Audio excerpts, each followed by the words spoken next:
everyone. Welcome back to eCohiba e-learning platform. আজি লৈছো editorial analysis part 4. চাৰিটা এটো 4 নম্বৰ হয় তিনিটা অলৰেডি গৈছে। সো আজি editoriaলত আমি দা হিন্দু দুটা editorial পঢ়িম। সো তাত কি important facts আছে কি নিউজ আছে সেইখিনি পঢ়িম। আৰু দুটাই যদি চাই দুটা সিমিলাৰ হয়। এটা আৰ্টিকেল আছে এটা এডিটৰিয়েল আছে যে what are the issues around deportation লৈ আৰ্টিকেলটো আছে deportation pushback সেইবিলাক লৈ আছে আৰু এটা আছে Assam Mizoram draft rules to curb illegal immigration suddenly illegal immigration বা ডিপোর্টেশন এই টপিকটো সিমিলার টপিক হয় আৰু এই টপিকটো অল অভাৰ সাডেন কিয় আহিছে বাৰু what do you think all over sudden কেতিয়াবা কোনবাখন চৰকাৰে জানো কিবা ৰুলস আনে কিবা নিউজ জানো আহে কেতিয়াও নাহে যদি আহিছে তেন্তে ইয়াৰ ব্যাকগ্ৰাউন্ড এটা হিষ্ট্ৰী এটা আছে একদম হিষ্ট্ৰী বুলি ক'লে বহুত হিষ্ট্ৰী নহয় যে এটা ইভেন্ট পাৰ হৈ গৈছে সেই ইভেন্টটো হৈছে পাহালগাম এটেক সো পাহালগাম এটেকৰ পাছতে এনেকুৱা ধৰণৰ নিউজ বিলাক অনা হৈছে নিউজ বিলাক এই কাৰণে নাহিছে বিকজ চৰকাৰসকলে অসম চৰকাৰ বা আমাৰ ইণ্ডিয়ান গভৰ্ণমেণ্টে কিছু changes আনিছে আৰু আনিব লগা হৈছে because বহুতখিনি undocumented immigrants আমাৰ অসমত আছে আমাৰ ভাৰতত আছে right so এই দুটা আৰ্টিকেল আমি এডিটৰিয়েল আমি আজি ডিসকাস কৰিম ডিসকাস কৰা আগতে these are my credentials আপোনালোকে চাব বিচাৰিলে ভালকে পঢ়ি চাব পাৰে বাকি আপোনালোকে এটো পঢ়াৰ বেছি ইম্পৰ্টেন্ট যে ডিপোৰ্টেশনৰ ইস্যুস কি আছে কি নাই সো এইটো যদি ব্লাৰ হৈ আছে আপোনালোকৰ স্ক্ৰিনত তাত কোনো টেনশন ল'ব লগা কোনো চিন্তা কৰিব লগা কোনো পৰিস্থিতি হোৱা নাই কাৰণ এই আৰ্টিকেলটা আমি পুংখানুপুংখভাৱে ডিসকাস কৰিম এতিয়া ঠিক আছে সো আৰ্টিকেলটোৰ স্টাৰ্টিং কৰা আগতে যে তাত কি ইম্পৰ্টেন্ট আছে কি ইম্পৰ্টেন্ট নাই এটা সৰু ক্লিপ আছে আৰ্টিকেলটোৰ মই ক্লিপটো কাটি এনেকা কাটি কাট আউট কৰি লৈ আহিছো I think এইটো আৰ্টিকেল এইটো ক্লিপ আপোনালোকৰ স্ক্ৰিনত অলপমান হলো visible okay I can see this যে ভিজিবিলিটি আছে ওকে সো লিখা হৈছে on May 10 মানে এটো 2025 নিউজ হয় ঠিক আছে সো May 10 তাৰিখে Assam chief minister Himanta Biswa Sarma said that the government has decided Himanta Biswa Sarma আমাৰ CM চিফ মিনিষ্টাৰ অসমৰ চিফ মিনিষ্টাৰ কি ক'লে যে government has decided to implement the pushback mechanism to check infiltration instead of going through the legal route which is a long drawn process so অসমৰ চৰকাৰে ultimately এটো decide কৰিছে যে তেওঁলোকে পুশবেক কৰিব না কি ডিপোৰ্টেশন কৰিব ডিপোৰ্টেশন নকৰে তেওঁলোকে কৰিব কি পুশবেক কৰিব না পুশবেক আৰু ডিপোৰ্টেশনৰ ডিফাৰেন্স তুমি জানাটো উচিত সো হেতু আগতে আৰু এটা সৰু ইম্পৰ্টেন্ট ফ্যাক্ট চাই লওক আপোনালোকে যে সিটিজেনশিপ আৰু ফৰেনাৰ্স আৰু ইউনিয়ন লিষ্ট সাবজেক্ট citizenship লৈ বা foreigners লৈ যদি কিবা আইন আছে কিবা law আছে হেতু কোনে আনিব হেতু পাৰ্লিমেন্টে আনিব so union list of subject হয় এটা it is home ministry who delegates power to deport foreigners to state governments so home ministry যদি delegate কৰে power তেতিয়াহে state government ওচলে powers খিনি আহিব ঠিক আছে union list ৰ subject হয় না deportation কি চাই লও deportation is a legal process আইনগত এটা প্ৰক্ৰিয়া হয় legal process which involves detaining and arresting a foreigner suspected to be living in India without documents or who has entered the country illegally যদি কোনবা illegally আহিছে বা documents তেখেতৰ নাই proper documents নাই তেখেতৰ ঠিক আছে তেতিয়া তেখেতক আইনগত হবে detain কৰা হ'ব arrest কৰা হ'ব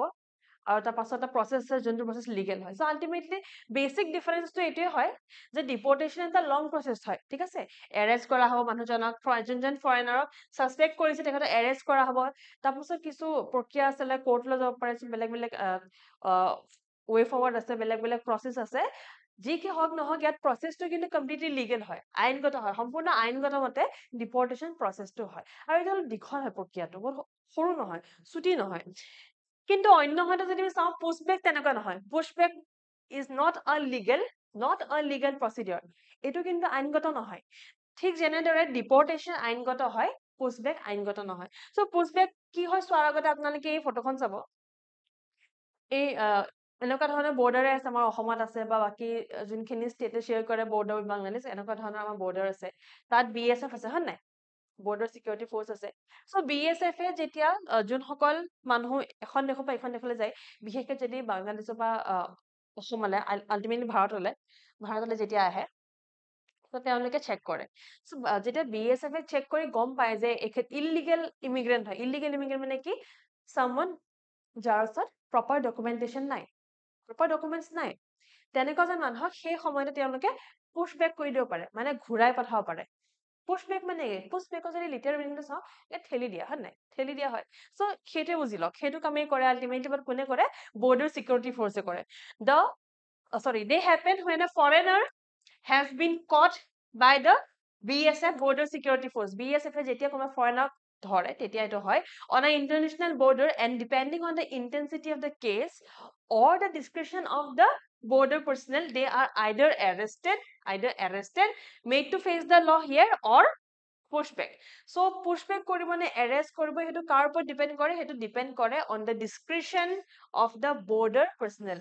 এই বৰ্ডাৰত এই মানুহসকল যে আছে অফিচাৰসকল যে আছে BSF ৰ সো তেওঁলোকৰ ডিসিশনৰ ওপৰত ডিপেন্ড কৰিব যে তেওঁলোকে সেই ইলিগেল ইমিগ্ৰেন্টজন এৰেষ্ট কৰিব বিচাৰে নে তেখেতক পুশবেক কৰি পঠাই দিব বিচাৰে সো হেতু তেওঁলোকৰ ডিসক্ৰিপশন হয় ডিসক্ৰিপশন মানে someone's own decision আমি নিজে হেতু ডিসাইড কৰিব পাৰো যে ইয়াত আমি কি কৰিব বিচাৰো আৰু অকল তেওঁ ডিসক্ৰিপশনে নহয় এটো চোৱা হয় যে কেছটো কিমান বেছি ইন্টেন্স হয় intensity of the case হেতু মেটাৰ কৰিব ঠিক আছে সো ডিসক্ৰিপশন আৰু পুশবেকৰ সৰি ডিসক্ৰিপশন নহয় ডিপৰ্টেশন আৰু পুশবেকৰ ডিফাৰেন্সটো বুজিছে ধুনিয়াকে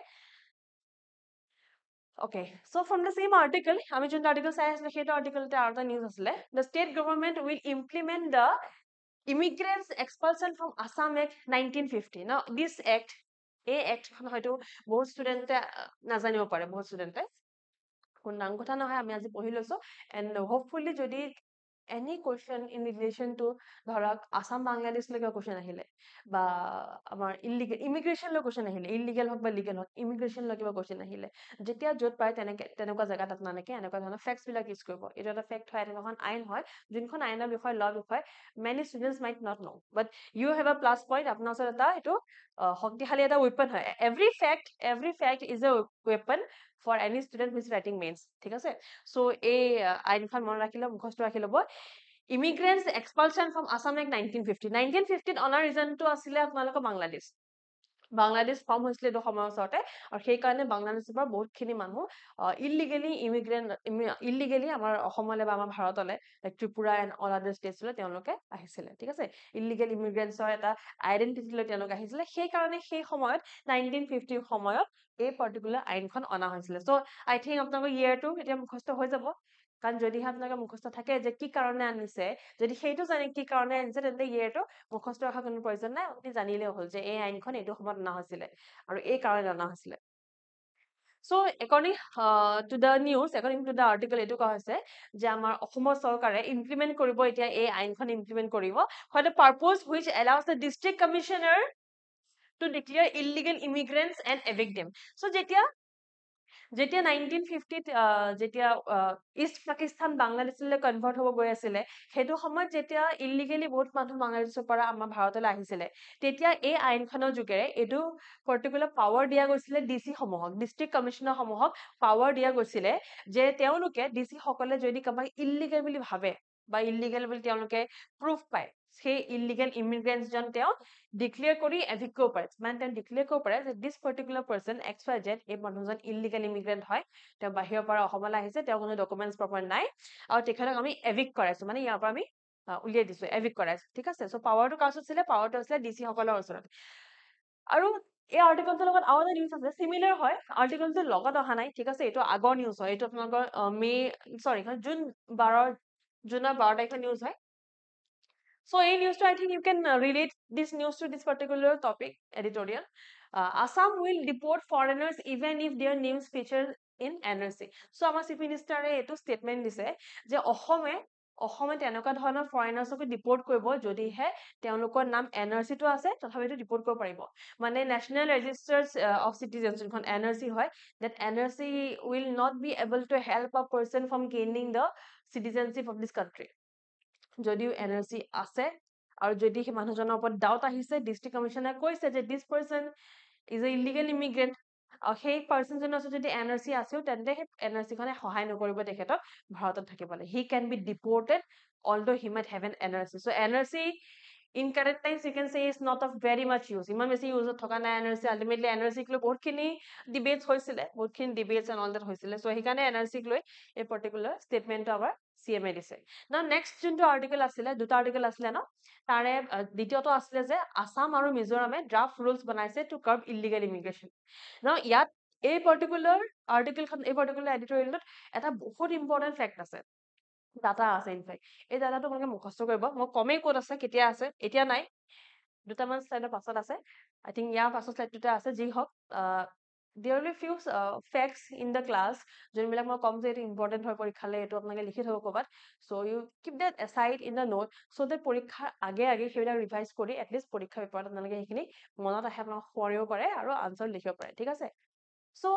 recently অসম চৰকাৰে এটা নতুন পলিচি অনাৰ কথা কৈছে তেওঁলোকে ডিচাইড কৰিছে ঠিক আছে নিউ পলিচি ইন আসাম বা Assam government so they are almost deciding to implement it এতিয়ালৈকে ইমপ্লিমেণ্ট হোৱাৰ নিউজ অহা নাই but they almost sure মানে এইটো ইমপ্লিমেণ্ট হ'বই ঠিক আছে এইটো ইমপ্লিমেণ্ট হ'বই কেবিনেটে অলমোষ্ট ডিছকাশ্যন কৰিছে so এইটো পাছ হ'বই definitely because this is about the security of the nation যেতিয়া চিকিউৰিটি অফ দ্য নেশ্যনক লৈ কিবা ডিছকাশ্যন হয় কিবা ডিচিশ্যন লোৱা হয় তেন্তে সেইটো ইমপ্লিমেণ্ট হোৱাৰ সম্ভাৱনা 99.99% 0.1% কথাটো বাদ দিয়ক ঠিক আছে so এইটো ইমপ্লিমেণ্ট হ'ব বুলি ভাবি লওক আপোনালোকে Aadhaar cards to be issued to adult citizens only through district commission এতিয়া এনআৰচি খনটো কৈ দিলে যে এনআৰচি থাকিলেও আমি আপোনাক উলিয়াই দিব পাৰিম যদিহে আপোনাৰ ওচৰত প্ৰপাৰ ডকুমেণ্টছ নাথাকে কিন্তু আধাৰ কাৰ্ডটো লগত লৈ এটা পাৰ্টিকুলাৰ এটা নিউজ আহিছে যে Aadhaar card to adult citizen adult মানে 18 বছৰৰ ওপৰত না যদি ভালকে চোৱা যায় এডাল্ট চিটিজেন ইয়াত দিয়া হৈছে ফৰ ৰিজন কিয়নো এনি চিটিজেন কিয় দিয়া হোৱা নাই অকল এডাল্ট চিটিজেন কিয় দিছে ৰিজনটো এইটো হয় যে যিমানখিনি মানুহ ইলিগেল ইমিগ্ৰেণ্টছ বুলি ধৰা পৰে পাছলে বেছিভাগ বহুত সংখ্যা ইনফেক্ট এডাল্ট হয় সৰু বাচ্চা ল'ৰা ছোৱালী নাথাকে তাত সেইকাৰণে আচলতে কোৱা হৈছে যে এডাল্ট চিটিজেনছৰ আধাৰৰ কাৰ্ডসমূহ এতিয়া কোনে দিব কাৰ্ড থ্ৰু দি ইছ্যু কৰা হ'ব ডিচি সমূহৰ থ্ৰু দি ইছ্যু কৰা হ'ব ডিষ্ট্ৰিক্ট কমিশ্যনাৰ্ছৰ থ্ৰু দি এতিয়া আধাৰ কাৰ্ড ইছ্যু কৰা হ'ব তাৰোপৰি মিজোৰাম গভৰ্ণমেণ্টে আৰু এটা প্লেন কৰিছে মিজোৰাম গভৰ্ণমেণ্টে কি প্লেন কৰিছে মিজোৰাম গভৰ্ণমেণ্টৰ এই নিউজটো ফৰ পাৰ্টিকুলাৰ ৰিজন আহিছে আকৌ দেই কম কেলে আহিছে Mizoram government plans to retain the identity cards of Myanmar nationals to regulate movement across the border Mizoram গভৰ্ণমেণ্টত কি হ'ল মিজোৰাম গভৰ্ণমেণ্টত যে এথনিক এটা ক্লাছ চলি আছিলে মনত আছে নহয় নাই এথনিক ক্লাছ চলি আছিলে বিটুইন দ্য কুকিজো এণ্ড দ্য মেইটি পিপল গম পাই সকলে চ' সেই এথনিক ক্লাছটোৰ মাজত যেতিয়া ম্যানমাৰৰ পৰা ম্যানমাৰ অৰ লেটছ চে বাৰ্মা যেতিয়া ম্যানমাৰ বা বাৰ্মাৰ পৰা বহুতখিনি ইমিগ্ৰেণ্টছ আহি গৈছিলে সেইটো সময়ত চৰকাৰে the state government or the institutions of the state government যেনেকৈ পুলিচ এণ্ড অল বা আৰ্মি এক্সেট্ৰা তেওঁলোকে চকু দিব পৰা নাছিলে যে কোন মানুহ আহিছে ম্যানমাৰ পৰা যোন ইলিগেলি আহিছে বা যোন লিগেলি আহিছে বিকজ তেওঁলোকৰ নিজৰ ষ্টেটতে ইমান এটা ডাঙৰ ইছ্যু হৈ আছিলে ইমান এটা ডাঙৰ সমস্যা হৈছিলে হয় নাই মণিপুৰৰ এথনিক ক্লাছৰ বিষয়ে সকলে গম পায় কিমান এটা ডাঙৰ ৰূপ লৈছিলেগে সেই ক্লাছটোৱে তেনেকুৱা সময়ত যোনসকল ইলিগেলি আহিছে সেইসকলৰ ওপৰত চকু ৰাখিব পৰা নাছিলে আৰু পাছতকে গৈ থৈ মিজোৰামৰ চৰকাৰে এইটো ডিচাইড কৰিলে যিহেতু আমাৰ ওচৰত এতিয়া ইমানখিনি সময় নাই যে আমি কোন ইলিগেলি আহিছে কোন লিগেলি আহিছে চাই থাকিম আমি কি কৰিম আমি আইডেন্টিটি কাৰ্ডসমূহ ৰাখি থম ৰিটেইন কৰি ল'ম নিজৰ ওচৰত ৰাখিম মানে যোন ম্যানমাৰৰ পৰা আহিছে সঘনাই আহি থাকে ধৰক কোনোবা দিন আহিছে বছৰেকত এবাৰ আহিছে ডিফাৰেণ্ট কথা কিন্তু মাহেকত 20 দিন আহিছে সেইটো এটা ইম্পৰ্টেণ্ট মানে চাব লগা মানুহ হয় যে মানুহজন কোন হয় কিয় আহিছে কি কাৰণে আহিছে চ' এভৰিথিং শুড বি লুকড আপন ৰাইট ত' তেনেকৈ তেওঁলোকে কি কৰিব এতিয়া তেওঁলোকে মিজোৰাম গভৰ্ণমেণ্টে এইটো কৰিব যে ম্যানমাৰ বা বাৰ্মাৰ পৰা যোনসকল লোক আহিছে তেওঁলোকৰ আইডেন্টিটি কাৰ্ডখিনি নিজকে ৰাখি ল'ব যে পাছলে কোনো ধৰণৰ ইমিগ্ৰেশ্যনৰ ইছ্যু নহয় ইলিগেল ইমিগ্ৰেশ্যন যাতে কোনো ইছ্যু নহয় চ' অবৈধভাৱে অহা লোকসকলক লৈ এই দুখন ষ্টেটে এই দুটা পাৰ্টিকুলাৰ ৰুল আনিছে মিজোৰামৰ হৈছে কি মিজোৰামে আইডেন্টিটি কাৰ্ডসমূহ ম্যানমাৰৰ পাৰ্চনেলৰ আইডেন্টিটি কাৰ্ডসমূহ ৰাখি থব আৰু অসম চৰকাৰে কি কৰিব অসম চৰকাৰে এইটো কৰিছে যে আধাৰ কাৰ্ডসমূহ এতিয়া অকল ডিচিয়েহে ৰিলিজ কৰিব পাৰিব বা ইছ্যু কৰিব পাৰিব for the adult citizens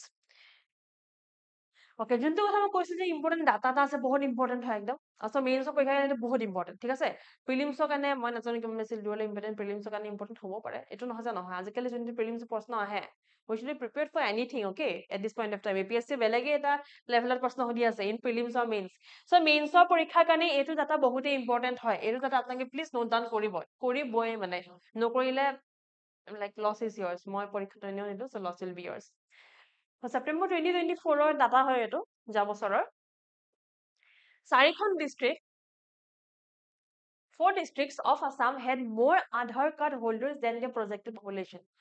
Projected population কে আধাৰ কাৰ্ডৰ হোল্ডাৰ বেছি এইটো কেনেকৈ সম্ভৱ কওকচোন কেনেকৈ সম্ভৱ যদি এখন পাৰ্টিকুলাৰ ডিষ্ট্ৰিক্টত 10,000 জনসংখ্যা আছে 10,000 পপুলেশ্যন আছে তেন্তে 11,000 আধাৰ কাৰ্ড কেনেকে আছে কেনেকে থাকিব হয় না এইটো ইম্পসিবল হয় তাৰমানে কোনবা নহয় কোনবা আছে মানে কি 1000 যদি 10,000 মানুহ আছে আৰু আধাৰ কাৰ্ড 11,000 আছে তেন্তে 1000 মানুহ ইলিগেলি তাত আছে হয় না সো সেইটো প্ৰুফ হৈছে চাৰিখন ডিস্ট্ৰিক্টত বৰপেটা ধুবুৰী মৰিগাঁও নগাঁও মই পাৰ্চেন্টেজ খিনি কৈ দিছো নোট ডাউন দিছ পাৰ্চেন্টেজ এণ্ড দ্য ডিস্ট্ৰিক্টস বৰপেটাৰ পাৰ্চেন্টেজটো হয় 103.74% ধুবুৰীত 103.48% মৰিগাঁও 101.74% আৰু নগাঁৱত 100.68% মানে 0.68 ইয়াত বেছিকে আছে ইয়াত যদি চাই 1.74 বেছিকে আছে ধুবুৰীত যদি চাই 3.48% বেছিকে আছে আৰু হাইয়েষ্ট ক'ত বৰপেটাত 3.74% ইয়াত 3.4 দিছিলে ন 3.48 ইয়াত 3.74% বেছিকে আছে তেন্তে population how is that even possible right so এইখিনি আপোনালোকৰ পৰীক্ষাৰ কাৰণে বহুত important to prove that illegal immigrants actually exist in Assam at this point of time 2024 news হয় যিহেতু সো যদি মেপখন আছে আপোনালোকে মেপখনৰ ইয়াত ধুবুৰী আছে দেন এইখিনিতে নগাঁও মৰিগাঁও বৰপেটা এইখিনিতে থাকিব সৰি বৰপেটা নহ'ব এই বৰপেটা এইখিনি থাকিব সো আপোনালোকে কি কৰিব পৰীক্ষাত যদি যিকোনো প্ৰশ্ন আহে যদি নেকি আপোনালোকে এই ডাটাখিনি দিব পাৰে তেনেকৈ আপোনালোকে মেপখন আঁকিব ৰাফলি আঁকিব এনেকৈ গোটেই মেপখন একদম পাৰ্টিকুলাৰ ডিস্ট্ৰিক্ট ৱাইজ চকাৰ কোনো প্ৰয়োজন নাই ঠিক আছে সময়ও কম হয় সো আপোনালোকে ৰাফলি আঁকিব আঁকি ইউ জাষ্ট নিড টু এনেকৈ এটা চাৰ্কেল দিব এনেকৈ এটা পিন পইণ্ট দিব পিন পইণ্ট কৰি এইফালে এৰো মাৰ্ক দি লিখি দিব যে ধুবুৰী ডিস্ট্ৰিক্ট এক্সামিনাৰ জনে ইভালুৱেটৰ জনে গম পালে হ'ল যে আপুনি জানে যে কোনখন ডিস্ট্ৰিক্টত আছে আৰু ইয়াতে লিখি দিলে ধৰক এইখিনিতে লিখি দিলে এনেকে যে ইয়াতে বাংলাদেশ আছে সৰি মেঘালয় আছে আৰু ইয়াতে বাংলাদেশ আছে ইয়াতে লিখি দিলে যে this is Bangladesh and this is Meghalaya ঠিক আছে সো এনেকে লিখিব this will help you gain more marks ন ইয়াৰ লগত এটা মই সৰু পইণ্ট ইন ৰিলেশ্যন কৰিছো আপোনালোকে আৰ্মছ লাইচেন্সৰ লগত যোনখিনি ইনফৰমেশ্যন চাইছিলে হয় নাই তো আৰ্মছ লাইচেন্সটো আমি আমাৰ যোনটো ফ্ৰী ইভালুৱেশ্যন গ্ৰুপ আছে আমাৰ এটা free answer writing evaluation group আছে যদি জইন কৰিব বিচাৰে তেন্তে ইউ কেন কণ্টেক্ট আছ আৰু সেই ফ্ৰী আনচাৰ ইভালুৱেশ্যন গ্ৰুপত আমি কুৱেশ্যন এটা দিছিলোঁ ৰিগাৰ্ডিং আৰ্মছ লাইচেন্স চ' আৰ্মছ লাইচেন্সৰ যোনটো তেওঁলোকে প্ৰক্ৰিয়া আৰম্ভ কৰিছে অসম চৰকাৰে এই প্ৰক্ৰিয়াত তেওঁলোকে 6খন ডিস্ট্ৰিক্ট আনিছে যে এই 6খন ডিস্ট্ৰিক্টৰ ইণ্ডিজিনিয়াছ লোকসকলে আৰ্মছ ল'ব পাৰিব সেই 6খন ডিস্ট্ৰিক্টৰ ভিতৰত 4খন এইখন হয়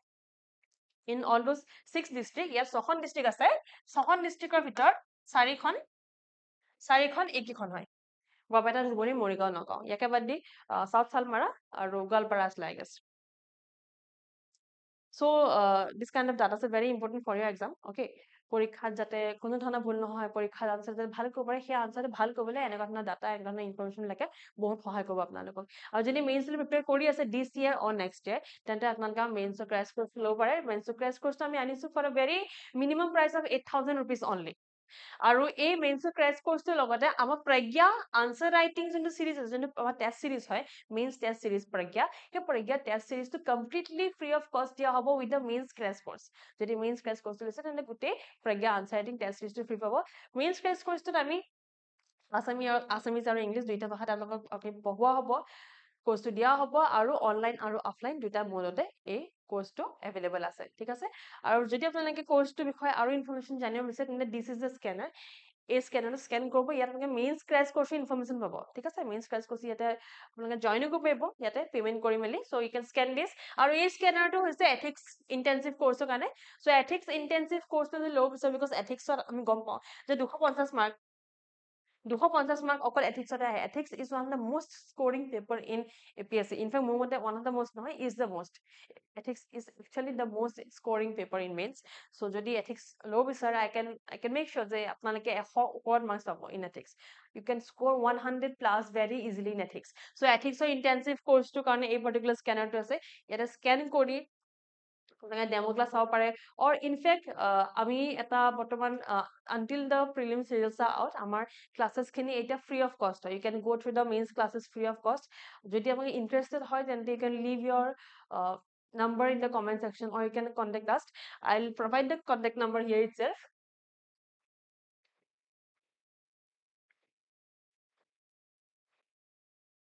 0361319357 এই নম্বৰটোত কল কৰিলে আপোনালোকে আমাক কন্টেক্ট কৰিব পাৰিব আৰু যিকোনো ইনফৰমেশ্যনৰ বিষয়ে আপোনালোকে জানিব পাৰিব ক্লাছটো শেষ কৰাৰ আগতে আজি ক্লাছৰ পিডিএফটো আমাৰ যোন টেলিগ্ৰাম চেনেল আছে আমাৰ ইকুইপাইথৰ অফিচিয়েল টেলিগ্ৰাম চেনেলত দিয়া হ'ব তাৰ উপৰি দিছ ইজ মাই পাৰ্টিকুলাৰ